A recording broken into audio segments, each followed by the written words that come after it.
بسم اللہ الرحمن الرحیم۔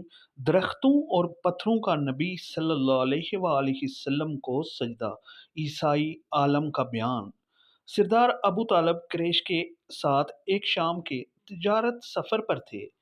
قافلہ بحیرہ رحاب کے پاس سے گزرنے لگا تو وہ راہب جو کبھی انہیں توجہ نہ دیتا تھا، اس نے لپک کر رسول اللہ صلی اللہ علیہ وآلہ وسلم کا ہاتھ پکڑ لیا اور کہنے لگا، یہ سارے جہانوں کے سردار اور رب العالمین کے رسول صلی اللہ علیہ وآلہ وسلم ہیں، اور یہ رحمت للعالمین ہوں گے۔